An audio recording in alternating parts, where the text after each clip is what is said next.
महानगर पुणे महामार्गावर पारनेर तालुक्यात शुक्रवारी रात्री घडलेल्या भीषण अपघातात नितीन शेळके वय 34 या तरुणाचा मृत्यू झाला।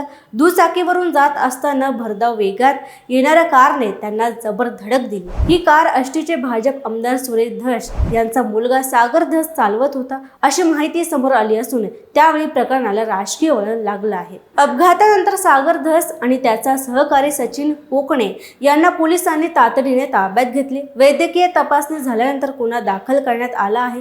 नितीन शेळके यांच्या मृत्यूने त्यांच्या कुटुंबावर मोठा आघात झाला असून गावात शोककळा पसरली आहे। स्थानिक नागरिकांनी संतप्त प्रतिक्रिया व्यक्त करत सत्ताधाऱ्यांच्या नातेवाईकांना मिळणाऱ्या सवलतींवर प्रश्न उपस्थित केले आहेत। सामान्यासाठी एक न्याय, सत्ताधाऱ्यांसाठी दुसरा असा रोष सोशल मीडियावर उमटतोय। सागर धसवर योग्य ती कारवाई होईल का याकडे सगळ्यांचे लक्ष लागले आहे। हा आघात फक्त एका जीवाचा अंत नाही तर सत्तेच्या बेजबाबदार वापराचं उदाहरण ठरतोय। यावर तुम्हाला काय वाटतं आम्हाला कमेंटमध्ये नक्की कळवा आणि पाहत राहा सत्य पे सत्ता म्हणजे थोडक्यात पण महत्त्वाचा।